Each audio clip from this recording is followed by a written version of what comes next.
ಕೊಡ್ತೇನೆ, ದುರ್ಯೋಧನ ಕೊಡ್ತೇನೆ. ನೆಕ್ಸ್ಟ್ ಲಕ್ಷ್ಮೀ ಅವರಿಗೆ ಕಂದಕೂರು, ನೆಕ್ಸ್ಟ್ ರೆಡಿ ಬಸವಮೂರ್ತಿ ಮತ್ತು ದುರ್ಯೋಧನ ಅವರು ನನ್ನ ಮತಕ್ಷೇತ್ರದ ವಿದ್ಯಾರ್ಥಿ. ನಾನು ಅವನಿಗೆ ಅಭಿನಂದನೆಯನ್ನು ಸಲ್ಲಿಸ್ತೇನೆ. ಸರ್, ವಿಶೇಷವಾಗಿ ಉತ್ತರ ಕರ್ನಾಟಕದ ಬಗ್ಗೆ ಒಂದು ಚರ್ಚೆ ಅನೇಕ ಜನ ತಮ್ಮ ಸಲಹೆ ಸೂಚನೆಗಳನ್ನು ಕೊಟ್ಟಿದ್ದಾರೆ. ನಾನು ಅದ್ರ ಬಗ್ಗೆ ಹೆಚ್ಚಿಗೆ ಚೆಲ್ಲದನೇ ಬೆಳಗಾವಿ ನಗರದ ಕಳೆದ 50-60 ವರ್ಷದಿಂದ ನಮ್ಮನ್ನು ಯಾವ ರೀತಿ ಕಡೆಗಣಿಸಿದಾರೋ, ವಿಶೇಷವಾಗಿ ಈ ಗಡಿ ವಿಷಯದಿಂದ ನಮಗೆ ಎಷ್ಟು ಅನ್ಯಾಯ ಆಗಿದೆ ಅನ್ನೋದನ್ನು ತಮ್ಮ ಮುಖಾಂತರ ಸರ್ಕಾರ ಗಮನಕ್ಕೆ ತರುವಂಥದ್ದು ಮಾಡ್ತೀವಿ. ಯಾವುದೇ ಸರ್ಕಾರ ಇರಲಿ, ನಾನು ಒಂದೇ ಸರ್ಕಾರ ಬಗ್ಗೆ ಹೇಳ್ತಾ ಇಲ್ಲ. ಬೆಳಗಾವಿ ವಿಶೇಷವಾಗಿ ಗಡಿ ಭಾಗದ ಸಮಸ್ಯೆ ಅಂತ ಹೇಳಿ 50 ವರ್ಷದಿಂದ ನಮ್ಮನ್ನು ಕಡೆಗಣಿಸೋದು. ವಿಶೇಷವಾಗಿ ನಮ್ಮಲ್ಲಿ ಇಂಡಸ್ಟ್ರಿ ಬಗ್ಗೆ, ಇಂಡಸ್ಟ್ರಿ ಕಳೆದ 50 ವರ್ಷದಿಂದ ಇಂಡಾಲ್ಕೋ ಒಂದು ಬಂದ ನಂತರ ನಮ್ಮಲ್ಲಿ ಯಾವ ದೊಡ್ಡ ಇಂಡಸ್ಟ್ರಿಗಳು ಬಂದಿಲ್ಲ ಅಧ್ಯಕ್ಷರೇ. ಅದೇ ರೀತಿ ನಗರದ ಅಭಿವೃದ್ಧಿಗೆ 2ನೇ ರಾಜಧಾನಿ ಅಂಥೇಳಿ ನಾವು ಅಂತೇವೆ, ಆದರೆ ನಮ್ಮಲ್ಲಿ ಇನ್ನೂ ಒಳಚರಂಡಿ ವ್ಯವಸ್ಥೆ ಇಲ್ಲ. ಸುಮಾರು 800 ಕೋಟಿ ರೂಪಾಯಿ ನಮಗೆ ಬೇಕಾಗ್ತದೆ. ಅದು ನಮಗೆ ಇನ್ನೂ ತನಕ ಮರೀಚಿಕೆ ಆಗ್ಯದ. ಒಟ್ಟಾರೆಯಾಗಿ ಹೇಳಬೇಕಂತಂದ್ರೆ ಬೆಳಗಾವಿ ನಗರದ ಬಗ್ಗೆ ಬೇರೆ ಬೇರೆ ಜಿಲ್ಲೆಗಳ, ವಿಶೇಷವಾಗಿ ಬೆಂಗಳೂರಿನಿಂದ ಹಿಡಿದು ಈ ಹೈವೇ ಮುಖಾಂತರ ಬೆಳಗಾವಿ ತನಕ ಬರುವಂಥ ಎಲ್ಲ ಜಿಲ್ಲೆಗಳಲ್ಲಿ ಸಿಕ್ಕಂಥ ಅನುದಾನ ನಾವು 50 ವರ್ಷ ನೋಡಿದರೆ, ನಮಗೆ ಸಿಕ್ಕಂಥ ಅನುದಾನ ನೋಡಿದರೆ 10% ಇಲ್ಲ. ನಮ್ಮಲ್ಲಿ ನಾನು ಹಿಂದೆ ತಾವು ಅಧ್ಯಕ್ಷರಿದ್ದಾಗ ವಿಧಾನಸಭೆ ಒಳಗೆ ಖಾಸಗಿ ನಿರ್ಣಯ ತೊಗೊಂಬಂದಿನಿ. ನಾನು 100 ವರ್ಷ ಕಾಂಗ್ರೆಸ್ಸಿನ ಏನು ರಾಷ್ಟ್ರೀಯ ಕಾಂಗ್ರೆಸ್ ಮಹಾತ್ಮ ಗಾಂಧೀಜಿಯವರ ಅಧ್ಯಕ್ಷ ಆದಂತಹ ಬೆಳಗಾವಿಯ ಅಲ್ಲಿ ನಡೆದಂಥ ಅಧ್ಯಕ್ಷತೆಯಲ್ಲಿ ನಡೆದಂಥ ಅದನ್ನು ಗಮನದಲ್ಲಿ ಇಟ್ಕೊಂಡು ಒಂದು ಬೆಳಗಾವಿ ಅಭಿವೃದ್ಧಿಗೆ ಒಂದು ನೀಲನಕ್ಷೆ ತಯಾರು ಮಾಡಿ ಕೇಂದ್ರ ಮತ್ತು ರಾಜ್ಯ ಸರ್ಕಾರದ ಅನುದಾನದಲ್ಲಿ ಬೆಳಗಾವಿಯನ್ನು ಅಭಿವೃದ್ಧಿಪಡಿಸುವಂಥದ್ದು. ಅದರ ಜೊತೆಗೆ ಗಾಂಧೀಜಿಯವರು ಬಂದಂಥ ಅನೇಕ ಸ್ಥಳಗಳು ಬೆಳಗಾವಿ ತಾಲೂಕಿನಲ್ಲಿ ಅದಾವೆ, ಅವತ್ತನ್ನು ಗುರುತಿಸಿ ಅಭಿವೃದ್ಧಿಪಡಿಸುವಂಥ ಜೊತೆಗೆ ಒಂದು 300 ಎಕರೆಯಲ್ಲಿ ಸ್ವಾತಂತ್ರ್ಯ ಸಂಗ್ರಾಮ ಥೀಮ್ ಪಾರ್ಕ್ ಮಾಡ್ಬೇಕಂತ ಹೇಳಿ ನಾವು ಒಂದು ಪ್ರಸ್ತಾವನೆ ಖಾಸಗಿ ನಿರ್ಣಯ ಮಾಡಿ ಅದು ನಿರ್ಣಯನ ಅಂಗೀಕರಿಸಿ ಕೇಂದ್ರ ಸರ್ಕಾರದ ಇನ್ನು ಸಾಂಸ್ಕೃತಿಕ ಮಂತ್ರಿ ಅವರು ಹೇಳಿದರು, ರಾಜ್ಯ ಸರ್ಕಾರ ಎಷ್ಟು ಕೊಡ್ತದೆ ಅಷ್ಟು ನಾವು ಕೊಡ್ಲಿಕ್ಕೆ ತಯಾರು ಮಾಡ್ತೇವೆ ಅಂತ. ಆದರೆ ತಾವೇನು ಮಾಡಿದ್ರಿ, ಬೆಳಗಾವಿನಾಗ ಬಂದ ಆ 100 ವರ್ಷದ ಸಮಾವೇಶ, ಒಂದು ಪಕ್ಷದ ಸಮಾವೇಶ ಮಾಡಿದ್ರಿ, 100 ಕೋಟಿ ರೂಪಾಯಿ ತೊಗೊಂಬಂದ್ರಿ, ಮೈಸೂರದವಂಗೆ ಬಲ್ಪ್ ಹಚ್ಚಾಕಿ ಕೊಟ್ರಿ, ಗಾಂಧೀಜಿ ಫೋಟೋ ಇಷ್ಟ ಹಾಕಿರಿ, ಈಗಿನ ಗಾಂಧಿಗಳು ಫೋಟೋ ದೊಡ್ಡ ಹಾಕಿರಿ. ಏನು ಮಾಡಿದ ಬೆಳಗಾವಿಗೆ? ಏನೂ ಉಪಯೋಗ ಮಾಡಲಿಲ್ಲ. 100 ವರ್ಷ ಗಾಂಧೀಜಿಯವ್ರ ಜೀವಮಾನ್ಯಾಗ ಒಂದೇ ಸಲ ಅಧ್ಯಕ್ಷ ಆಗಿದ್ರು, ಅದು ಬೆಳಗಾವಿ ಅಧ್ಯಕ್ಷ. ನೀವೊಂದು ಕ್ರಿಯಾ ಯೋಜನೆ ತಯಾರು ಮಾಡಿ ಬೆಳಗಾವಿ ಅಭಿವೃದ್ಧಿಗೆ ಜೊತೆಗೆ ನಾನು ಬರೀ ಬೆಳಗಾವಿದ ಅಷ್ಟೇ ಇಲ್ಲ, ಗಾಂಧೀಜಿಯವರು ಬಂದಂತಹ ಅನೇಕ ಸ್ಥಳಗಳದ ಬೆಳಗಾವಿ ನಗರದಲ್ಲಿರ್ಬೋದು, ತಾಲೂಕದಲ್ಲಿರ್ಬೋದು. ಕುಮರಿ ಅನ್ನುವಂಥ ಆಶ್ರಮದಲ್ಲಿ ಸುಮಾರು 7 ದಿವಸ ಇದ್ದರು, ಕುದುರೆ ಒಳಗಿದ್ದರು, ಬೆಳಗಾವಿ ಹೋಗಿದ್ದರು. ಅವತ್ತನ್ನೆಲ್ಲ ಒಂದು ಸ್ಮಾರಕಗಳು ಮಾಡಿ ಅಭಿವೃದ್ಧಿ ಮಾಡುವಂಥದ್ದು ಒಂದು ಯೋಜನೆ ತಯಾರು ಮಾಡಿ ರಾಜ್ಯ ಮತ್ತು ಕೇಂದ್ರ ಸರ್ಕಾರದೊಳಗೆ ಅಭಿವೃದ್ಧಿ ಮಾಡ್ಬೇಕಂತ ಹೇಳಿ ಪ್ರಸ್ತಾವನೆಯನ್ನು ಖಾಸಗಿ ನಿರ್ಣಯ ನಾನು ತೊಗೊಂಬಂದು ಅದನ್ನು ಒಪ್ಕೊಂಡ ನಂತರ ಸುಧಾ ತಾವು ಮಾಡಲಿಲ್ಲ ಅಂದರೆ ನೀವು ಬೆಳಗಾವಿ ಬಗ್ಗೆ ಈ ಸರ್ಕಾರಕ್ಕೆ ಏನು ಕಾಳಜಿ ಐತೆ ಲೆಕ್ಕ ಹಾಕ್ರಿ. ನಮ್ಮಲ್ಲಿ ಇಂಡಸ್ಟ್ರಿಗಳ ಬಗ್ಗೆ ಈಗೇನು ಇರುವಂಥ ಬೆಳಗಾವಿನಾಗ ಇಂಡಸ್ಟ್ರಿ ಸರ ತಮ್ಮ ಸ್ವಂತ ಬಲದ ಮ್ಯಾಗ ಇಂಡಸ್ಟ್ರಿಗಳಾಗಿದ್ದಾವೆ. ರಾಜ್ಯ ಸರ್ಕಾರ ಯಾವುದೇ ಸರ್ಕಾರ ಇರ್ಬೋದು, ವಿಶೇಷವಾಗಿ ನಾನು ಬೊಮ್ಮಾಯಿ ಸಾಹೇಬ್ರಿಗೆ ಅಭಿನಂದನೆ ಹೇಳ್ತೀನಿ. 120 ಕೋಟಿ ರೂಪಾಯಿ ಮತ್ತು CC ಪಾಟೀಲ್ರಿಗೆ 120 ಕೋಟಿ ಮತ್ತು ಸುನೀಲ್ ಕುಮಾರ್ ಅವರು ನಮ್ಮ ಪವರನ್ನು ಕೊಟ್ಟಾಗ, ಇವ್ರು ಪವರ್ ಕೊಟ್ಟಾಗ ಮಾತಾಡತ್ತೀವಿ ನಾವು ಇವತ್ತು ಬೆಳಗಾವಿನಾಗ, ಅದಕ್ಕೆ ಅಭಿನಂದನೆ ಸಲ್ಲಿಸ್ತೀನಿ. ಈಗ ನಮಗೆ ಆಗುವಂಥದ್ದು ಅವಶ್ಯಕತೆ ಏನಿದೆ ಸರ್, ನಾಯೇನು ಹೆಚ್ಚಿಗೆ ಮಾತಾಡೋದಿಲ್ಲ. ಒಂದು ನಮ್ಮಲ್ಲಿ ಈಗಾಗಲೇ ಸುಮಾರು 60,000 ಜನ ಬೆಳಗಾವಿ ನಗರನಾಗ ಕಾರ್ಮಿಕರು ಅದಾರ ಸರ್. ಅವ್ರು ESI ಹಾಸ್ಪಿಟಲ್ ಆಗಬೇಕಾಗಿದೆ. ಸುಮಾರು 5 ಎಕರೆ ಜಾಗವನ್ನು ನಾವು ನೋಡಿಕೊಂಡು ESI ಕಾರ್ಪೊರೇಷನ್ ವತಿಯಿಂದ ಅಲ್ಲಿ ಆಸ್ಪತ್ರೆ ನಿರ್ಮಾಣ ಮಾಡ್ಬೇಕಂತೇಳಿ 4ರಿಂದ 6 ತಿಂಗಳಿಂದ ನಾವು ಜಾಗ ನೋಡಿ ಕೊಟ್ಟಿದ್ದೀವಿ ಸರ್ಕಾರಕ್ಕೆ ಗಮನಕ್ಕೆ ತೊಗೊಂಬರಕ್ಕೆ. ಅದು ಇನ್ನೂ ತನಕ ಅದನ್ನು ಯಾವುದೂ ಅದ್ರ ಮ್ಯಾಗ ನಿರ್ಣಯ ಕೈಗೊಳ್ಳದೆ ಹಂಗೆ ಇಟ್ಟಿದ್ದದ. ಆ ವರ್ಕರ್ಗೆ ದೊಡ್ಡ ಅನ್ಯಾಯ ಆಗ್ತದೆ ಸರ್. ಈಗಿರುವಂಥ ಅಶೋಕ್ ನಗರ ಹಾಸ್ಪಿಟಲ್ ಸುಮಾರು 20 ಕಿಲೋಮೀಟರ್ ದೂರ ಆಗ್ತದೆ ಸರ್. ಹೀಗಾಗಿ ಅಲ್ಲಿ ಏನಾದರೂ ಎಮರ್ಜೆನ್ಸಿ ಆದ್ರೆ ಅವು ಕಾರ್ಮಿಕ ಅಲ್ಲಿಂದ ಇಲ್ಲಿ ಬರೋ ಸಂಖ್ಯೆ ದೇವಲಕ್ಕೆ ಹೋಗುವಂಥ ಪರಿಸ್ಥಿತಿ ನಿರ್ಮಾಣ ಆಗಿದೆ. ಹೀಗಾಗಿ ಅದನ್ನು ತಮ್ಮ ಮುಖಾಂತರ ಸರ್ಕಾರ ಗಮನಕ್ಕೆ ತೊಗೊಂಬರುವಂಥದ್ದು ಮಾಡ್ತೀನಿ, ಅದನ್ನು ಬೇಗ ಮಾಡುವಂಥದ್ದು ಆಗಬೇಕು. ಎರಡನೇದು ತಮ್ಮ ಮುಖಾಂತರ ಶಿವಾನಂದ ಪಾಟೀಲ್ ಸಾಹೇಬ್ರಿಗೂ ನಾನು ಧನ್ಯವಾದ ಹೇಳ್ತೀನಿ. ವಿಶೇಷವಾಗಿ ನೇಕಾರರ ಸಮಸ್ಯೆಗಳನ್ನು 2 ಸಲ ನಮ್ಮನ್ನು ಕರೆದು ಕೇಳಿ ಅದ್ರ ಮ್ಯಾಗ ನಿರ್ಣಯ ಮಾಡುವಂಥದ್ದು ಮಾಡತ್ತೀರಿ. ತಮ್ಮ ಮುಖಾಂತರ ಅವ್ರಿಗೆ ವಿನಂತಿ ಮಾಡ್ತೀನಿ, ಮಹಿಳಾ ಜವಳಿ ಪಾರ್ಕನ್ನು ಬೆಳಗಾವಿಗೆ ಮಾಡುವಂಥದ್ದು ಆಗ್ಬೇಕು ಸರ್. ಯಾಕಂದರೆ ನಮ್ಮ ವಿಶೇಷವಾಗಿ ಬೆಳಗಾವಿ ಮಹಾನಗರ ವ್ಯಾಪ್ತಿಯೊಳಗೆ ಬರೋದ್ರಿಂದ ಹೆಣ್ಮಕ್ಳಿಗೆ ಗ್ರಾಮೀಣ ಭಾಗನಾಗ ಅಂದ್ರೆ ಅನೇಕ ಯೋಜನೆಗಳು, ಸರ್ಕಾರದ ಯೋಜನೆಗಳ ಮುಖಾಂತರ ಅವ್ರಿಗೆ 180 ದಿವಸ 200 ದಿವಸ ಕಾಮಗಾರಿ ಸಿಗ್ತದೆ. ನಗರನಾಗ ಯಾವೂ ಇಲ್ಲ. ಹೀಗಾಗಿ ಮಹಿಳಾ ಜವಳಿ ಪಾರ್ಕ್ ರಾಷ್ಟ್ರ ಮಟ್ಟದ ಒಂದು ಮಾಡಿದ್ರೆ ನಮ್ಮಲ್ಲಿರುವಂಥ ಮಹಿಳೆಯರಿಗೆ ರೋಜ್ಗಾರ್ಗೆ ಅನುಕೂಲ ಆಗ್ತದೆ. ಬರೀ ಬೆಂಗಳೂರಿನಾಗ ಈಗ ಇಲ್ಲೇ ಮಹಾರಾಷ್ಟ್ರ ನಮ್ಮಲ್ಲಿಂದ 100 ಕಿಲೋಮೀಟ್ರ್ ಇಚಲಕರಂಜಿ ಮ್ಯಾಂಚೆಸ್ಟರ್ ಅಂತಾರೆ ಅದಕ್ಕೆ. ಆ ರೀತಿ ಬೆಳೆದಂಥ ಇಚಲಕರಂಜಿ ಒಳಗೆ ನೀವು ಬೆಳಗಾವಿ ಒಳಗೆ ಅದನ್ನು ಮಾಡುವಂಥದ್ದು ಮಾಡಿದ್ರೆ ಈ ಭಾಗದ ಹೆಣ್ಮಕ್ಳಿಗೂ ಅನುಕೂಲ ಆಗ್ತದೆ, ನಿರುದ್ಯೋಗ ಸಮಸ್ಯೆ ನಿವಾರಣೆ ಆಗ್ತದೆ. ಅದರಿಂದ ಭಾಳಷ್ಟು ಕುಟುಂಬಗಳು ಆರ್ಥಿಕವಾಗಿ ಸ್ವಾವಲಂಬನೆ ಆಗ್ತವೆ. ಅದನ್ನು ತಮ್ಮ ಮುಖಾಂತರ ನಾನು ಆಗ್ರಹ ಮಾಡುವಂಥದ್ದು ಮಾಡ್ತಿದ್ದೇನೆ ಸರ್. ಅದ್ರ ಜೊತೆಗೆ ಬೆಳಗಾವಿ ವಿಶೇಷವಾಗಿ ಬೆಳಗಾವಿ ಬಾಸುಮತಿ ಅಕ್ಕಿ ಇರ್ಬೋದು, ಇಲ್ಲಿ ಬೆಳೆಯುವ ವಿವಿಧ ತರಕಾರಿಗಳು, ಆಮೇಲೆ ಶಾಪುರ್ ಸಾರಿ ಇರ್ಬೋದು, ಆಮೇಲೆ ಬೆಳಗಾವಿ ಕುಂದ ಇರ್ಬೋದು, ಹುಕ್ಕೇರಿ ಬದನೆಕಾಯಿ, ಖಾನಾಪುರದ ಗೋಡಂಬಿ, ಸಂಕೇಶ್ವರದ ಮೆಣಸಿನಕಾಯಿ ಮುಂತಾದ ಕೃಷಿ ಉತ್ಪನ್ನಗಳಿಗೆ GI ಟ್ಯಾಗ್ ಕೊಡುವಂಥದ್ದು ಆಗ್ಬೇಕು ಮಾಡ್ಬೇಕು. ಸರ್ಕಾರದ ಬಗ್ಗೆ ಗಮನ ಹರಿಸುವಂಥದ್ದು ಮಾಡಿದ್ರೆ ಅದಕ್ಕೆ ಹೆಚ್ಚಿಗೆ ಅನುಕೂಲ ಆಗ್ತದೆ. ಕಾಮತ ಬರೋಬ್ಬರ ಐತಲ್ಲ, ಅದಕ್ಕೆ ಹೆಚ್ಚಿಗೆ ಅನುಕೂಲ ಆಗುವಂಥದ್ದು ಸರ್. ಅದ್ರ ಬಗ್ಗೆ ಸರ್ಕಾರ ಗಮನ ಹರಿಸಬೇಕು ಅನ್ನೋವಂಥದ್ದು ತಮ್ಮ ಮುಖಾಂತರ ನಾನು ಆಗ್ರಹ ಮಾಡ್ತೀನಿ.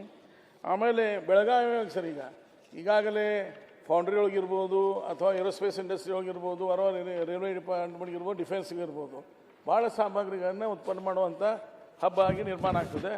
ಅದಕ್ಕೆ ತಮ್ಮ ಮುಖಾಂತರ ಸರ್ಕಾರಕ್ಕೆ ವಿನಂತಿ ಮಾಡ್ತೀನಿ, ಸರ್ಕಾರ ಇದ್ರ ಬಗ್ಗೆ ಹೆಚ್ಚಿಗೆ ಗಮನ ಹರಿಸಿ ಇಲ್ಲಿ ಸ್ಥಾನಿಕವಾಗಿರುವಂತಹ ಏನು ಉದ್ಯೋಗ ನಿರ್ವಹಿಸಿದ್ರು ಇನ್ನೂ ಹೆಚ್ಚಿನ ಅನುಕೂಲ ಮಾಡುವಂಥ ವ್ಯವಸ್ಥೆ ಆಗಬೇಕು. ಅದೇ ರೀತಿ ಬೆಳಗಾವಿ ವಿಶೇಷವಾಗಿ ನಮ್ಮಲ್ಲಿ ನೇಕಾರ ಜಾಸ್ತಿ ಇರೋದರಿಂದ ಆ ಸಮಸ್ಯೆ ಬಗ್ಗೆ ಸಚಿವರ ಗಮನಕ್ಕೆ ತೊಗೊಂಡಿದ್ದೀವಿ. ನಾವು ವಿಶೇಷವಾದಂಥ ಯೋಜನೆಯನ್ನು ಬೆಳಗಾವಿ ನೇಕಾರಿಗೆ ಮಾಡಿದರೆ ನೇಕಾರರ ಉದ್ಯೋಗ ಅವಕಾಶಗಳು ಹೆಚ್ಚಿಗೆ ಆಗ್ತವೆ. 1-2 ಮಗ್ಗುಗಳು ನಡೆಸುವಂಥ ನೇಕಾರಿಗೆ ಅನುಕೂಲ ಆಗ್ತದೆ. ಎರಡನೇದು ಸರ್, ಅಭಿವೃದ್ಧಿ ಪ್ರಾಧಿಕಾರಗಳು ಅನೇಕ ಮಾಡಿದೆವು. ಅದರ ಅಭಿವೃದ್ಧಿ ಪ್ರಾಧಿಕಾರಕ್ಕೆ ಹಣನ ಬಿಡುಗಡೆ ಆಗಿಲ್ಲ ಭಾಳಷ್ಟು ಕಡೆ. ಇವತ್ತು ಹೇಳಬೇಕು, ನಮ್ಮ ಭಾಗಕ್ಕೆ ವಿಶೇಷವಾಗಿ ಮರಾಠ ಅಭಿವೃದ್ಧಿ ಪ್ರಾಧಿಕಾರಕ್ಕೆ ಹಣನ ಬಿಡುಗಡೆ ಆಗಿಲ್ಲ, ಅದು ಬೇಗ ಬಿಡುಗಡೆ ಆಗಬೇಕು. ಅದೇ ರೀತಿ ಸಾವಜಿ ಸಮಾಜ ಅಂದರೆ ಪಟ್ಟೆಗಾರ ಸಮಾಜದ ಅಭಿವೃದ್ಧಿ ನಿಗಮ ಆಗಬೇಕಂತೇಳಿ ಭಾಳ ವರ್ಷದಿಂದ ಆ ಸಮಾಜದ ಬೇಡಿಕೆ ಅದ.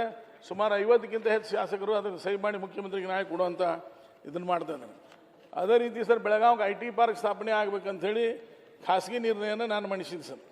ಸುಮಾರು 745 ಎಕರೆ ನಮ್ಮ ಕರ್ನಾಟಕ ಸರ್ಕಾರದ ಜಮೀನು ಭಾರತ ಸರ್ಕಾರದ ಡಿಫೆನ್ಸ್ ಕೈಯಲ್ಲಿದೆ. ಅದನ್ನು ವಾಪಸ್ ತಗೊಂಡು ಅಲ್ಲಿ ಪಾರ್ಕ್ ನಿರ್ಮಾಣ ಮಾಡ್ಬೇಕಂಥೇಳಿ ನಮ್ಮ ಸರ್ಕಾರ ಇದ್ದಾಗೂ ಪ್ರಯತ್ನ ಅಂದರೂ ಯಶಸ್ವಿಯಾಗಿಲ್ಲ. ತಮ್ಮ ಮುಖಾಂತರ ನಾನು ಮುಖ್ಯಮಂತ್ರಿಗಳ ಗಮನಕ್ಕೆ ತೊಗೊಂಡ್ಬರ್ತೀನಿ. ಒಂದು ಕೇಂದ್ರ ಸರ್ಕಾರದ ನಮ್ಮ ಡಿಫೆನ್ಸ್ ಮಿನಿಸ್ಟರ್ ಜೊತೆಗೆ ಇದನ್ನು ಮಾತನಾಡಿ ಆ ಜಾಗವನ್ನು ವಾಪಸ್ ತಗೊಂಡು ಹಾರ್ಡ್ವೇರ್ ಪಾರ್ಕ್ನೇ ಮಾಡ್ಬೋದು, IT ಪಾರ್ಕ್ ಮಾಡ್ಬೋದು. ಸುಮಾರು 745 ಹೈವೇಗೆ ಹತ್ತಿರುವಂಥದ್ದು ಬಹುತೇಕ ಕರ್ನಾಟಕನಾಗ ಎಂಡಿದೆ ಸರ್. ಅಂಥ ಜಮೀನನ್ನು ಸುಮಾರು 1860 ಅವರು ಡಿಫೆನ್ಸ್ ಕೊಟ್ಟಿತ್ತು 100 ವರ್ಷ ಲೀಸ್ ಮ್ಯಾಗ. 100 ವರ್ಷ ಲೀಸ್ ಮುಗಿದು 60-70 ವರ್ಷ ಆಯ್ತು ಸರ್. ಅದು ಆತಂದ್ರೆ ನಮ್ಮ ಭಾಗನಾಗ ಇರುವಂಥ ನಿರುದ್ಯೋಗ ಯುವಕರಿಗೆ ದೊಡ್ಡ ಅನುಕೂಲ ಆಗ್ತದೆ. ವೈದ್ಯಕೀಯ ಸೌಲಭ್ಯ ಈಗಾಗಲೇ ನಾನು ಹೇಳಿದ್ದೇನೆ ಸರ್. ನಮ್ಮದು ವಿಶೇಷವಾಗಿ ವರ್ಕರ್ ಬಗ್ಗೆ ಹೆಚ್ಚಿಗೆ ನಾನು ತಮ್ಮ ಗಮನಕ್ಕೆ ತುಂಬುವಂಥದ್ದು ಮಾಡಿದ್ದೀನಿ. ಯಾಕಂದ್ರೆ ನನ್ನ ಭಾಗನಾಗ ಉದ್ಯಮ ಆಗಿರುವಂಥ 70-80% ಜನ ನನ್ನಲ್ಲೇ ಇರ್ತಾರೆ. ಹೀಗಾಗಿ ಅದನ್ನು ಅದೇ ರೀತಿ ಒಳಚರಂಡಿ ಬಗ್ಗೆ ಭೈರತಿ ಸುರೇಶ್ ಸಾಹೇಬರಿಗೆ ನಾನು ಗಮನಕ್ಕೆ ತರುವಂಥದ್ದು ಮಾಡ್ತೀನಿ. ಈಗಾಗಲೇ ನಮ್ಮ ನಗರ ಅಭಿವೃದ್ಧಿಗೆ 200 ಕೋಟಿ ರೂಪಾಯಿ 1.5 ವರ್ಷ ಮ್ಯಾಗ ಆಯಿತು. ಅದು ಇನ್ನೂ ಬಿಡುಗಡೆ ಆಗಿಲ್ಲ. ಬೇಗ ಬಿಡುಗಡೆ ಮಾಡಿದರೆ ಟೆಂಡರ್ಗಳು ಇನ್ನೂ ಪೂರ್ಣ ಪ್ರಮಾಣ ಆಗಿಲ್ಲ. ಅದನ್ನು ಬೇಗ ಮಾಡಿಕೊಟ್ರಂದ್ರೆ ನಮಗಿನ್ನೂ ನಗರ ಅಭಿವೃದ್ಧಿಗೆ ಹೆಚ್ಚಿಗೆ ಅನುಕೂಲ ಆಗ್ತದೆ. ಒಳಚರಂಡಿಗೆ ಸುಮಾರು 1164 ಕೋಟಿ ರೂಪಾಯಿ ಬೇಕಾಗ್ತದೆ ಸರ್. 554 ಕಿಲೋಮೀಟರ್ ಅದನ್ನು ನಿರ್ಮಾಣ ಮಾಡುವಂಥದ್ದು. ಮಹಾನಗರ ಪಾಲಿಕೆಗೆ ಇನ್ನೂ ಹೆಚ್ಚಿನ ಅನುದಾನ ಕೊಟ್ಟರೆ ಅನುಕೂಲ ಆಗಿದೆ. ವಿಶೇಷವಾಗಿ ಸರ್ ನಗರನಾಗಿರುವಂಥ ಬಳ್ಳಾರಿ ನಾಲ, ಅದು ಪ್ರತಿ ವರ್ಷ ಮಳೆಗಾಲನಾಗ ಸುಮಾರು 1000-2000 ಎಕರೆ ನೀರಾವರಿ ನೀರು ಅದರಲ್ಲಿ ಬಂದು ಒಂದೇ ಬೆಳೆ ಬೆಳೆಯುವಂಥದ್ದು ಆಗ್ತಾಯಿಲ್ಲ. ಅದಕ್ಕೆ ಅದು ನಾಲಾ ಕಾಂಕ್ರೀಟೀಕರಣ ಮಾಡ್ಬೇಕಂಥೇಳಿ ನಮ್ಮ ಸರ್ಕಾರ ಇದ್ದಾಗೂ ನಾಗ್ಸರಿ ನಾಲ, ಲೆಂಡಿ ನಾಲ ಸುಮಾರು 117 ಕೋಟಿ ರೂಪಾಯಿ ಕ್ರಿಯಾ ಯೋಜನೆ ತಯಾರು ಮಾಡಿ ಅದಕ್ಕೆ ಅನುಮೋದನೆ ಸಿಕ್ತು. ಹೊಸ ಸರ್ಕಾರ ಬಂದ ನಂತರ ಅದನ್ನು ವಾಪಸ್ ತಗೊಳ್ಳಿ. ಅದು ಈಗಾದ್ರೂ ಅದನ್ನು ಗಮನಕ್ಕೆ ತೊಗೊಂಬಂದು ಆ ಯೋಜನೆಯನ್ನು ಜಾರಿಗೆ ತರುವಂಥದ್ದಾದ್ರೆ ರೈತರಿಗೆ ಅನುಕೂಲ ಆಗ್ತದೆ ಅನ್ನೋದನ್ನು ತಮ್ಮ ಮುಖಾಂತರ ಸರ್ಕಾರ ಗಮನಕ್ಕೆ ತೊಗೊಂಬರುವಂಥದ್ದು ಮಾಡ್ತೀನಿ. ಅದೇ ರೀತಿ ಸರ್ ವಿಶೇಷವಾಗಿ ಇನ್ನು 5 ನಿಮಿಷ ಮುಗಿಸ್ಬಿಡ್ತೀನಿ. ನಮ್ಮಲ್ಲಿ ಕ್ರೀಡಾಪಟುಗಳು ಜಾಸ್ತಿಯಾಗಿ ತಯಾರಾಗುವಂಥ ಕ್ಷೇತ್ರ ಸರ್ ನಮ್ಮದು. ಈಗಾಗಲೇ ನಮ್ಮ ಸರ್ಕಾರ ಇದ್ದಾಗ ಸುಮಾರು 40 ಎಕರೆ ಸರ್ಕಾರಿ ಜಮೀನನ್ನು ಅಟಲ್ ಬಿಹಾರಿ ವಾಜಪೇಯಿ ಕ್ರೀಡಾ ಸಂಕುಲ ನಿರ್ಮಾಣ ಮಾಡ್ರಿ ಅಂತ ಹೇಳಿ 40 ಎಕರೆ ಜಮೀನನ್ನು ನಾವು ಸರ್ಕಾರಕ್ಕೆ ಹಸ್ತಾಂತರ ಮಾಡಿದ್ವಿ. ಅದು ನಮ್ಮದು ಬಿಟ್ಟು ಬೇರೆ ಕಡೆ ಪ್ರಸ್ತಾವನೆ ಆಯಿತು, ಅದು ಆಗಲಿಲ್ಲ ನಮ್ಮಲ್ಲಿ. ಅದು ಈಗಾದ್ರೂ ಜಾಗ ಸರ್ಕಾರಕ್ಕೆ ಹಸ್ತಾಂತರ ಮಾಡಿದ್ದೈತಿ. ಅದನ್ನು ಮಾಡೋದಾದ್ರೆ ನಮ್ಮ ಭಾಗಕ್ಕೆ ಭಾಳ ದೊಡ್ಡ ಅನುಕೂಲ ಆಗ್ತದೆ ಸರ್. ಸ್ಪೋರ್ಟ್ಸ್ ಕಾಂಪ್ಲೆಕ್ಸ್ ನನಗೆ ತಿದ್ಮಟ್ಟಿಗೆ ಕರ್ನಾಟಕನಾಗ ಸ್ಪೋರ್ಟ್ಸ್ ಕಾಂಪ್ಲೆಕ್ಸ್ ಕೊಡಗುಗೊಂದು ಮಾಡ್ಬೇಕಂತ ಮಾಡಿದ್ದಾರೆ. ಎಲ್ಲಿಗೆ ಮಾಡಿದೈತೆ ನನಗೆ ಗೊತ್ತಿಲ್ಲ. ಆದರೆ ಉತ್ತರ ಕರ್ನಾಟಕನಾಗ ಯಾವುದೂ ಇಲ್ಲ ಈ ಸ್ಪೋರ್ಟ್ಸ್ ಕಾಂಪ್ಲೆಕ್ಸ್. ಇದನ್ನು ಮಾಡಿದ್ರೆ ನಮ್ಮ ಭಾಗಕ್ಕೆ ದೊಡ್ಡ ಅನುಕೂಲ ಆಗ್ತದೆ ಸರ್. ಒಂದು 2 ನಿಮಿಷನಾಗ ಸರ್ ನಮ್ಮಲ್ಲಿ ಅಧ್ಯಕ್ಷರೇ, ನಮ್ಮಲ್ಲಿ ಆದಂಥ ಕ್ರೀಡಾಪಟುಗಳ ಬಗ್ಗೆ ತಮ್ಮ ಗಮನಕ್ಕೆ ತೊಗೊಂಬರೋಂಥದ್ದು ಕ್ರೀಡೆಯಲ್ಲಿ ಬೆಳಗಾವಿನಾಗ ಒಲಿಂಪಿಕ್ನಾಗ ಸರ್ ಫಸ್ಟ್ ಒಲಿಂಪಿಕ್ 1920ನೇ ಒಲಿಂಪಿಕ್ನಾಗ ಏನು ಅಟಾರಿಯಾ ಒಲಿಂಪಿಕ್ದಲ್ಲಿ ಬೆಳಗಾವಿಯ ಪಡ್ಯಾಪ ಚೌಕ್ನೆ ಭಾಗವಹಿಸಿದೆ ಸರ್. ಅದು ನಾರ್ಮನ್ ಪಿಚಾರ್ಡ್ ಅಂತ ಹೇಳಿ ತಪ್ಪ ಉಲ್ಲೇಖ ಆಗಿದ್ದ ಮೊದಲನೇ ಭಾರತೀಯ ಒಲಿಂಪಿಕ್ದಲ್ಲಿ ಭಾಗವಹಿಸಿದ್ದ ಅಂತೇಳಿ. ಖರೆ ಭಾಗವಹಿಸಿದ ಬೆಳಗಾವಿ ಕ್ರೀಡಾಪಟು ಪಿ ಡಿ ಚೌಕ್ಲಿ. ಅದು ಒಂದು ಸುಧಾರಣೆ ಆಗಬೇಕಿದೆ ಸರ್. ಅದ್ರ ಜೊತೆಗೆ ಬಂಡು ಪಾಟೀಲ್ ಅಂತೇಳಿ ಹಾಕಿ ಪ್ಲೇಯರ್ ಆಗಿರೋದು ಸರ್. ಈ ರೀತಿ ಅನೇಕ ಜನ ಯಾವುದೇ ಸರ್ಕಾರದ ಸೌಕರ್ಯಗಳಿಲ್ಲದೆ ನಮ್ಮಲ್ಲಿ ಅನೇಕ ಕ್ರೀಡಾಪಟುಗಳು ಆಗಿರ್ತವೆ. ಉದಾಹರಣೆಗಾಗಿ ಹೇಳ್ತೀನಿ ನಿಮ್ಗೆ, ಲಕ್ಷ್ಮಣ್ ಜಾಧವ್ ಅಂಥೇಳಿ, SR ಪಾಟೀಲ್ ಅಂಥೇಳಿ, ಈ ಮುಕುಂದ್ ಕಿಲ್ಲೇಕರ್ ಅಂಥೇಳಿ ಅರ್ಜುನ್ ಪ್ರಶಸ್ತಿ ಪುರಸ್ಕಾರ ಆದಂಥವ್ರು ಇಲ್ಲಿ ಅದ. ಈ ರೀತಿ ಅನೇಕ ಜನ ವಿಶೇಷವಾಗಿ ನಮ್ಮಲ್ಲಿ ಕ್ರಿಕೆಟ್ ಇರ್ಬೋದು. ಅದೇ ರೀತಿ ಒಲಿಂಪಿಕ್ನಾಗ ಕನಸನ್ನು ತಗೊಂಡಂಥದ್ದು mister India Sunil Aptekar, mister India Ranjit Killekar, Eklavya Kho Kho ಪುರಸ್ಕಾರ ಶ್ಯಾಮ್ಲಾ ಪಾಟೀಲ್, ರಾಘವೇಂದ್ರ ಅನ್ವೇಕರ್, ರಾಜೇಶ್ ಹಿಂದೆ. ಸ್ಪೋರ್ಟ್ಸ್ ಅಂದ್ರೆ ಒಂದೇ ಅಲ್ಲ ಸರ್, ಕ್ರಿಕೆಟ್ ಅಷ್ಟೇ ಅಲ್ಲ, ನಮ್ಮಲ್ಲಿ ಸ್ವಿಮ್ಮಿಂಗ್ನಾಗ ಇರ್ಬೋದು, ಬೇರೆ ಬೇರೆ ಆಟ ಒಳಗೂ ದೊಡ್ಡ ಮಟ್ಟದ ರಾಷ್ಟ್ರ ಮತ್ತು ಅಂತಾರಾಷ್ಟ್ರೀಯ ಮಟ್ಟದಲ್ಲಿ ಕ್ರೀಡಾಪಟುಗಳು ನಿರ್ಮಾಣ ಆಗಿದ್ದಾರೆ. ಸರ್ಕಾರದ ಸಹಾಯ ಇಲ್ಲದೇ ಆರ್ಥಿಕವಾಗಿರ್ಬೋದು ಅಥವಾ ಟ್ರೈನಿಂಗ್ ದೃಷ್ಟಿಯಿಂದ ಇರ್ಬೋದು, ಯಾವುದಿಲ್ಲ. ಅದಕ್ಕೆ ನಾವು ಕ್ರೀಡಾ ಸಂಕುಲನ ನಿರ್ಮಾಣ ಮಾಡ್ರಿ ಅಂತ ಹೇಳ್ತೇವೆ. ಏಕಲವ್ಯ ಪುರಸ್ಕಾರ ತೊಗೊಂಡಂಥವ್ರು ತ್ರಿವೇಣಿ ಸಿಂಗ್ ಅಂತೇಳಿ ಜುಡೋನ್ಯಾಗ, ರೋಹಿಣಿ ಪಾಟೀಲ್, ಮಲಪ್ರಭಾ ಜಾಧವ್, ಋತುಜಾ ಮುಲ್ತಾನಿ, ಶ್ರೀಧರ್ ಮಾಳ್ಗಿ. ಅಂತಾರಾಷ್ಟ್ರೀಯ ಈಜುಪಟು sir Rutuja Pawar, Ashwini Mohite, Rahul Kutre, Ashwini Kulkarni, Rajesh Shinde. Table tennis Maitri ಬಯಲ್ನವ್ರು ಸರ್ ನ್ಯಾಷನಲ್ ಇಂಟರ್ನ್ಯಾಷನಲ್ ಲೆವೆಲ್ನಾಗ ಆಡಿದಂಥ ಅನೇಕ ಜನ ಕ್ರೀಡಾಪಟುಗಳು ಬೆಳಗಾವಿಯಲ್ಲಿ ತಯಾರಾಗಿದ್ದಾರೆ. ಆದರೆ ಇವ್ರು ಯಾರೋ ಸರ್ಕಾರದಿಂದ ಭಾಳಷ್ಟು ಸಹಾಯ ಇಲ್ಲದನ್ನ ಇಲ್ಲಿ ನಿರ್ಮಾಣ ಆದಂಥವ್ರು. ಕುಮಾರಿ ಕಾಲಭೈರವ್, ಬ್ಯಾಡ್ಮಿಂಟನ್ ಉಮಾಶ್ ಕೋಟೆ. ಕ್ರಿಕೆಟ್ ಸರ್ ನಮ್ಮಲ್ಲಿ ಕ್ರಿಕೆಟ್ ಸ್ಟೇಡಿಯಂ ಅದ, ಆದರೆ ಅಂತಾರಾಷ್ಟ್ರೀಯ ದರ್ಜೆ ಕ್ರಿಕೆಟ್ ಸ್ಟೇಡಿಯಂ ಇದ್ರೂ ಸಹ ಸುಮಾರು ಒಂದು 10 ರಿಂದ 15 ಕೋಟಿ ರೂಪಾಯಿ ಅನುದಾನ ಬೇಕಂತ. ಅದು ಸರ್ಕಾರ ಅಲ್ಲ. ನಾನು ಮುಖ್ಯಮಂತ್ರಿಯವ್ರಿಗೆ ವಿನಂತಿ ಮಾಡ್ತೀನಿ, ವೆಂಕಟೇಶ್ ಪ್ರಸಾದ್ ಅವ್ರಿಗೆ ಹೇಳಿದ್ರೆ BCCI ಮುಖಾಂತರ 10 ರಿಂದ 15 ಕೋಟಿ ರೂಪಾಯಿ ಇನ್ನೇನು ಬಾಕಿ ಉಳಿದಂಥ ಕೆಲಸ ಅದ, ಅದು ಅವನ ಅನುದಾನ ಬಿಡುಗಡೆ ಮಾಡಿದರೆ ನಮ್ಮಲ್ಲಿ 2020 ಆಮೇಲೆ IPL ಮ್ಯಾಚ್ಗಳನ್ನು ಇಲ್ಲಿ ಪ್ರಾರಂಭ ಮಾಡ್ಬೋದು. ನನಗೆ ತಿಳಿದ ಮಟ್ಟಿಗೆ ಬೆಂಗಳೂರಿನಲ್ಲಿರುವಂತಹ ಚಿನ್ನಸ್ವಾಮಿ ಸ್ಟೇಡಿಯಂ 65 ಯಾರ್ಡ್ ಅದ ಸರ್, ನಮ್ಮದು 72 ಯಾರ್ಡ್ ಅದ ಸರ್. ಇಲ್ಲಿ ಮನೆ ಪತ್ರಕರ್ತರು ಕೆಲವೊಂದು ಜನ ಆಡಿದ್ದಾರೆ ನಮ್ಮಲ್ಲಿ ಕ್ರಿಕೆಟ್ ಮ್ಯಾಚ್, ನಮ್ಮ ಸ್ಟೇಡಿಯಮನ್ನು ನೋಡಿದಾರೆ. ಅಂತಾರಾಷ್ಟ್ರೀಯ ಈಗಾಗಲೇ ರಂಜಿ ಟ್ರೋಫಿ ಮ್ಯಾಚ್ಗಳು ಆಗ್ತಾ ಇದಾವೆ ಸರ್. ಆದರೆ ಅಂತಾರಾಷ್ಟ್ರೀಯ ಮ್ಯಾಚ್ ಆಗಬೇಕಾದ್ರೆ ಕೆಲವೊಂದು ಸವಲತ್ತುಗಳು ಇನ್ನೂ ಇಲ್ಲ. ನಮ್ಮಲ್ಲಿ ಆದಂಥ ಅಂತಾರಾಷ್ಟ್ರೀಯ ಕ್ರಿಕೆಟ್ ಪಟುಗಳು ಅಂತಂದರೆ ಅಂಧ ಕ್ರಿಕೆಟ್ ಪಟು ಸುನೀಲ್ ಪಾಟೀಲ್, ರಂಜಿ ಆಟಗಾರ ದೀಪಕ್ ಚೌಗಲೆ, ಸುಭಾಷ್ ಗಂಗಾಕರ್, ಮಿಲಿಂದ್ ಚೌಹಾಣ್, ರೋನಿತ್ ಮೊರೆ, ರೋಹನ್ ಕದಮ್, ಸಂಜಯ್ ಸಾತಿರಿ. ಈ ರೀತಿ ಅನೇಕ ಜನ ಅಂತಾರಾಷ್ಟ್ರೀಯ ಮಟ್ಟನಾಗ ನಮ್ಮಲ್ಲಿ ಬೆಳಕನ್ನು ಚೆಲ್ಲಿದ್ದಾರೆ ಸರ್. ಅದಕ್ಕೆ ತಮ್ಮ ಮುಖಾಂತರ ನಾನು ಸರ್ಕಾರಕ್ಕೆ ವಿನಂತಿ ಮಾಡ್ತೀನಿ, ಅಂತಾರಾಷ್ಟ್ರೀಯ ಮಟ್ಟದ ಏನು ಒಂದು ಸ್ಪೋರ್ಟ್ಸ್ ಕಾಂಪ್ಲೆಕ್ಸ್ ಏನು ಮಾಡಬೇಕು, ಅದ್ರ ಜೊತೆಗೆ ಕ್ರಿಕೆಟ್ ಸ್ಟೇಡಿಯಮ್ಗೆ BCCI ಆಗ್ರಹ ಮಾಡಿ ಹಣ ಬಿಡುಗಡೆ ಮಾಡುವಂಥದ್ದು ಮಾಡಿದರೆ ನಮ್ಗೆ ಅನುಕೂಲ ಆಗ್ತದೆ. ಎರಡನೇದು ಪ್ರವಾಸಿ ಸ್ಥಾನ ಸರ್, ವಿಶೇಷವಾಗಿ ಬೆಳಗಾವಿ ಮತ್ತು ಖಾನಾಪುರ ಇರುವಂಥ ಪ್ರವಾಸಿ ಸ್ಥಾನಗಳನ್ನು, ಜಿಲ್ಲೆಯಲ್ಲಿರುವಂಥ ಪ್ರವಾಸಿ ಸ್ಥಾನಗಳನ್ನ ಅಭಿವೃದ್ಧಿಪಡಿಸಿದ್ರೆ ಪ್ರವಾಸಿಗರು ಭಾಳ ಜನ ನಮ್ಮಲ್ಲಿ ಬಂದು ನಮ್ಮಲ್ಲಿ ಲೋಕಲ್ ಜನರಿಗೆ ಅನುಕೂಲ ಆಗ್ತದೆ, ಉದ್ಯೋಗ ಅವಕಾಶ ಆಗ್ತದೆ. ನಮ್ಗೆ ಅಡ್ವಾಂಟೇಜ್ ಇದೆ ಸರ್. ನವಂಬರ್, ಡಿಸೆಂಬರ್, ಜನವರಿ, ಫೆಬ್ರವರಿ ಸುಮಾರು 50ರಿಂದ 60 ಲಕ್ಷ ಜನ ಗೋವಾಗೆ ಬರ್ತಾರೆ ಸರ್. ಗೋವಾ ಬಾರ್ಡರ್ ನಮ್ಮದು 30 ಕಿಲೋಮೀಟರ್ ಸರ್, ಪಣಜಿ 100 ಕಿಲೋಮೀಟರ್ ಆಗ್ತದೆ. ಇಲ್ಲಿರುವಂಥ ಪ್ರವಾಸಿ ಸ್ಥಾನಗಳ ಬಗ್ಗೆ ಪ್ರಚಾರ ಪ್ರಸಾರ ಮಾಡಿದರೆ ಭಾಳ ಜನ ಬೆಳಗಾವಿಗೆ ಬರುವಂಥದ್ದು ಆಗ್ತದೆ. ಉದಾಹರಣೆಯಾಗಿ ಬೆಳಗಾವಿಯಲ್ಲಿರುವಂತಹ ಒಂದು ಟೂರಿಸಮ್ ಮಾಡ್ಬೋದು ಸರ್. ಒಂದು ಧಾರ್ಮಿಕ ಪ್ರವಾಸಿ ಸ್ಥಾನ, 2 ನೈಸರ್ಗಿಕ ಮತ್ತು ಐತಿಹಾಸಿಕ ಪ್ರವಾಸಿ ಸ್ಥಾನ, ಪ್ರವಾಸಿ ಕೇಂದ್ರಗಳನ್ನು ಅಭಿವೃದ್ಧಿಪಡಿಸುವಂಥದ್ದು. ಈಗ ನಮ್ಮಲ್ಲಿ ವಿಶೇಷವಾಗಿ ಹಿಡ್ಕಲ್ ಡ್ಯಾಮ್ ಅದ, ಗೋಕಾಕ್ ಫಾಲ್ಸ್ ಅದ, ಅಶೋಕ ಅದ. ಅಶೋಕ ಬಗ್ಗೆ ಹೇಳ್ಬೇಕಂದ್ರೆ ಸರ್, ಹಿಂದೆ ಅಭಿಮಾನ್ ಪಿಕ್ಚರ್ ಬಂದಿತ್ತು, ಹಿಂದಿ ಪಿಕ್ಚರ್, ಅಮಿತಾಬ್ ಬಚ್ಚನ್ ಮತ್ತು ಜಯಾ ಭದೂರಿ ಅವರು ಇಲ್ಲಿ ಫಿಲ್ಮ್ ಶೂಟಿಂಗ್ ಆಗಿದ್ದು, ಬಹುತೇಕ ಪೂರ್ವ ಶೂಟಿಂಗ್ ಆಗಿದ್ದು ಆ ಅಶೋಕದಲ್ಲಿ. ಈ ರೀತಿ ನಿಸರ್ಗರಮ್ಯ ಕ್ಷೇತ್ರಗಳು ಬೆಳಗಾವಿ ನಗರ ಸುತ್ತಮುತ್ತಿರುವಂಥದ್ದು ಬೆಳಗಾವಿ ತಾಲೂಕು. ಅದೇ ರೀತಿ ಹಲಸಿ, ಕಿತ್ತೂರು, ಬೈಲೊಂಗಲ್, ಸಂಗೊಳ್ಳಿ, ಸಿರಸಂಗಿ ಅಂತ ಅನೇಕ ಧಾರ್ಮಿಕ ಕ್ಷೇತ್ರಗಳು ಅದಾವೆ ಸರ್. ಯಲ್ಲಮ್ಮಗುಡಿ ಇರ್ಬೋದು, ಚಿಂಚಲಿ ಮಾಯಾಕ್ ಇರ್ಬೋದು, ಗೋಡ್ಚಿ ಇರ್ಬೋದು. ಅಲ್ಲಿ ಸರ್ಕಾರ ಮೂಲಭೂತ ಸೌಕರ್ಯಗಳನ್ನ ಅಭಿವೃದ್ಧಿಪಡಿಸೋ ಗಮನ ಕೊಟ್ಟರೆ ಹೆಚ್ಚಿಗೆ ಅನುಕೂಲ ಆಗ್ತದೆ ಸರ್. ಅದೇ ರೀತಿ ನಮ್ಮಲ್ಲಿ ಧಾರ್ಮಿಕ ಕ್ಷೇತ್ರ ವಿಶೇಷವಾಗಿ ಬೆಳಗಾವಿ ಕಲಾವತಿ ಹರಿಮಂದಿರ ಇರ್ಬೋದು, ಕಪಿಲೇಶ್ವರ ಮಂದಿರ ಇರ್ಬೋದು. ಈ ರೀತಿ ಅನೇಕ ಇನ್ನೂ ಭಾಳ ಅದಾವ ಸರ್. ನಾನು ಹೆಚ್ಚಿಗೆ ಅದ್ರ ಬಗ್ಗೆ ಗಮನ ಕೊಡೋದಿಲ್ಲ, ಗಮನ ಹೇಳೋದು ತಮ್ಮ ಗಮನಕ್ಕೆ ತರೋದಿಲ್ಲ. ಬೆಳಗಾವಿ ಜಿಲ್ಲೆ ವಿಶೇಷವಾಗಿ ಚಿಕ್ಕಲೆ, ಅಶೋಕ, ವಜ್ರಪು, ಕಿನೆ ಫಾಲ್ಸ್, ಗೊಡ್ಚಿನಮಲ್ಕಿ ಫಾಲ್ಸ್, ಈ ರೀತಿ ಸುಮಾರು ಬೆಳಗಾವಿ ಮತ್ತು ಖಾನಾಪುರ ತಾಲೂಕಿನಾಗ 10 ರಿಂದ 15 ಫಾಲ್ಸ್ಗಳು ಅದಾವೆ ಸರ್.